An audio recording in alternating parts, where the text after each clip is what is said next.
Hello, good morning guys. Good morning YouTube fam. It's me, Casual Riding TV. And we're back with another vlog. And as you can see, nakabisikleta na naman tayo. Natutuwa na tayo sa pagbabike. Mas madalas pa ako magbike ngayon kaysa magmotor. Kaya lang kita nyo mainit na. Late na tayo lumabas ng bahay.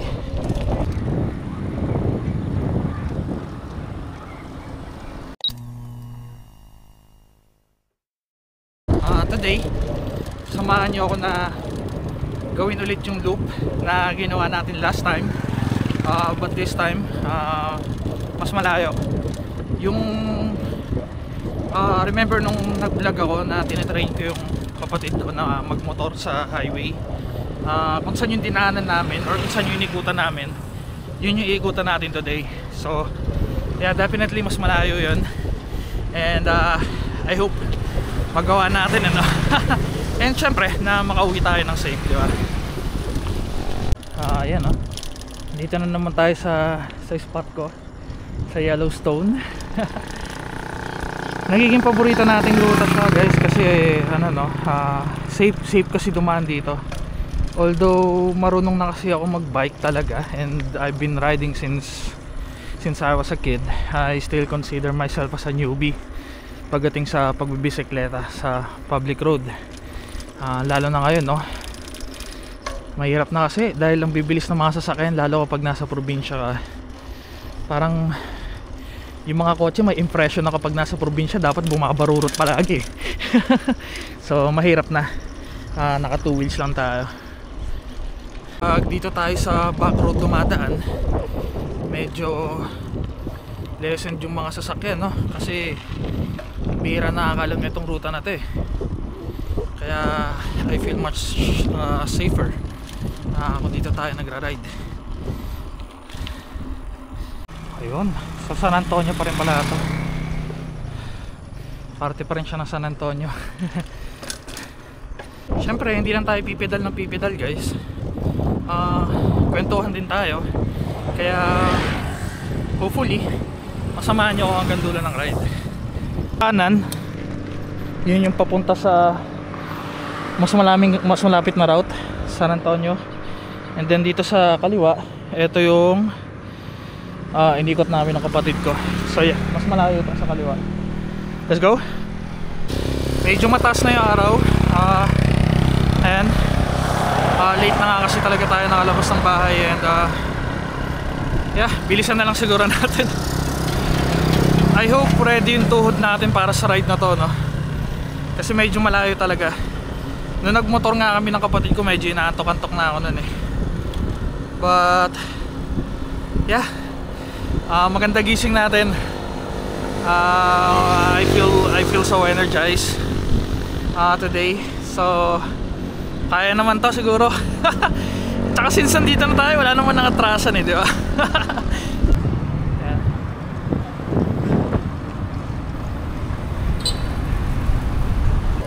So Naval Station, Philippine Navy. Alright, so kwentuhan na tayo paano pa tayo nagsimula sa pagbabike? For me, nag-start siya nung way back call center days ko pa Kung naaalala niyo si Reggie, siya yung naka Honda Click dun sa kasama ko nag-Bataan Loop. So yeah, nagbabike yun. Naka cyclocross siya, but before naka MTB siya nun. Pero hindi lang naman si Reggie kasama ko, marami kami nun. Tatry ko hanapin yung mga pictures namin sa Facebook ko. Sila Ed, Carlo, David, yeah, sa Ryan. So medyo marami-rami kami pag nag-group ride kami. Tapos ang ruta namin is it's either Antipolo, Bulacan, ganyan. Pinaka-memorable ride ko yata dun is unforgettable. Siguro mga nakakatatlong weekend pa lang ako sa kanila na sumasama. Nagaya, sabi punta daw ng pisong kape. So hindi ko alam kung ano yun. Sabi nila malapit lang daw. Tsaka flats lang daw. Wala daw masyadong ahon, ganyan. Anak ng grabe. Kung sa mga cyclist na nanonood, no, sa mga enthusiast dyan, or sa mga nakapunta, mga nagmamotor, mga marilaki, mga ganyan. So yeah, alam nyo kung saan yung pisong kape. And yeah, definitely hindi siya puro flats. Lilim eh. Ang ganda ng shading. So yeah, napaka-memorable ng ride na yun.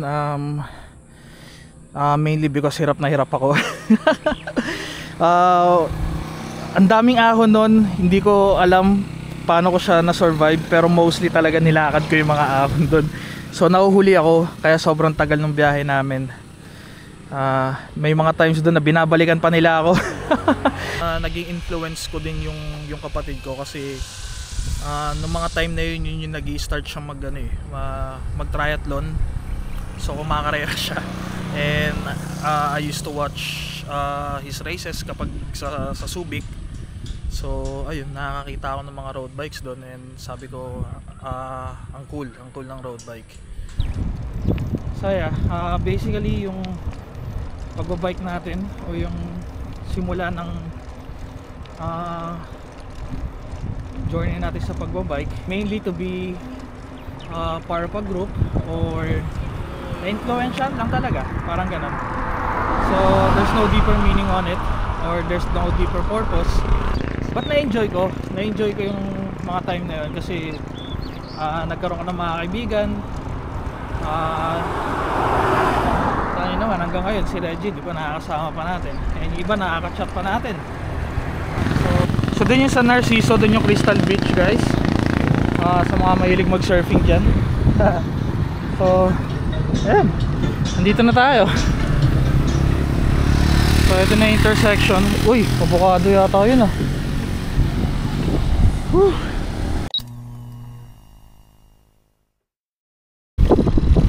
So bakit tayo nagbabike ngayon? Bakit after so many years, and after having this bike for so long, ngayon mo lang naisipan magbike, no? Well, definitely hindi tayo nagtitrain for something.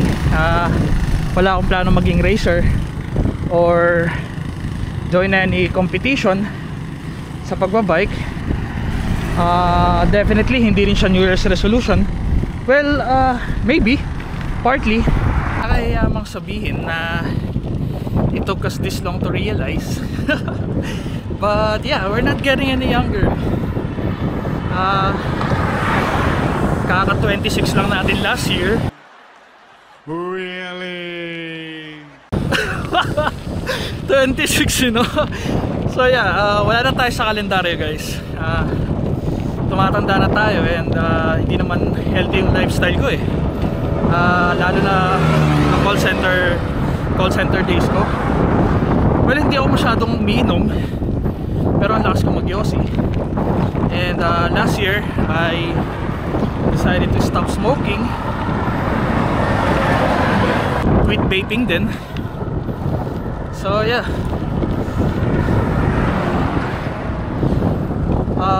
right now I guess we're trying to live as healthy as we can, no? We owe it to ourselves, and most definitely we owe it to our loved ones. I owe it to my kids, I owe it to my parents, and I owe it to my partner. So yeah, I wanna live as long as I can for these people, and sa mga kaibigan ko. So yeah, yun yung realization natin. 5 days ko na to ginagawa. 5 days na ako nagbabike, although short rides lang, like 30 kilometers yung pinaka mahaba. After netong ride na to, ito na yung magiging pinaka mahabang ride natin. Ito masarap pansit dyan, Batang Lomi. Iba na itsura ng Coffee Kubo. Oh shoots, may ahon. Oh my god. Mababa lang to, pero like I said, ayoko ng may pataas.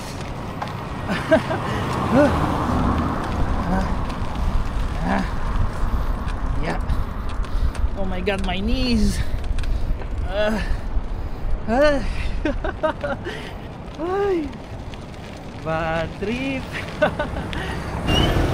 Huwag naman sana mawala, no? Nahilo ako. Oh my gosh. Ice cream. Kaya bumili na lang ako ng Pocari Sweat. Dahil wala tayong dalang tubig. Right now, uwi na tayo. Nahihilo ako pero ayoko na magstay. Gusto ko na umuwi.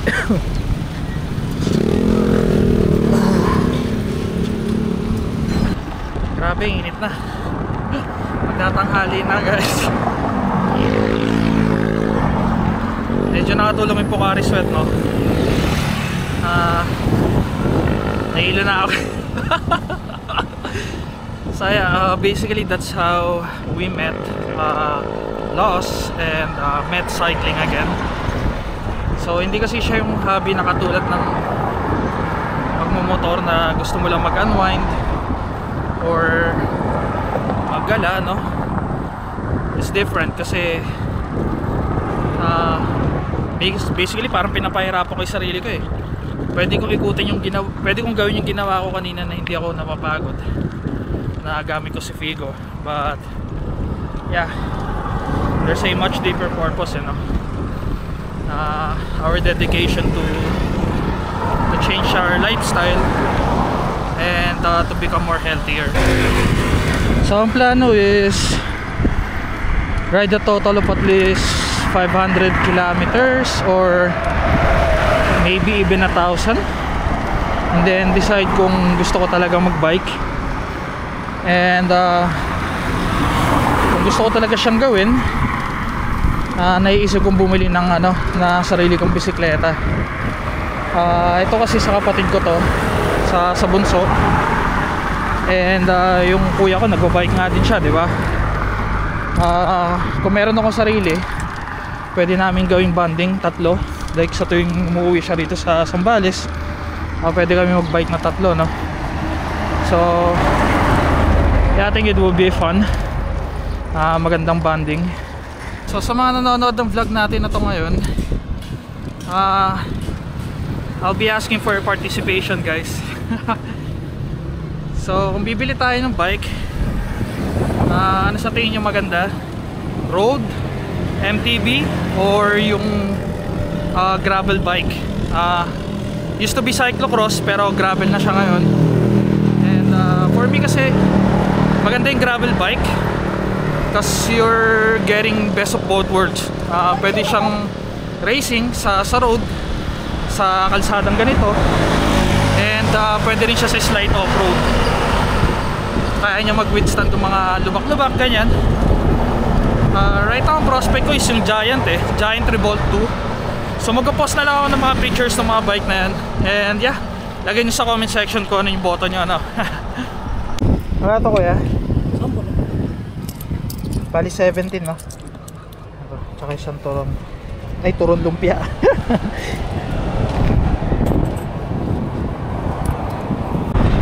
Okay guys, so we're back. Nag-break na ako saglit doon. Kumain ako ng ano ba, lumpiang gulay, lumpiang sariwa.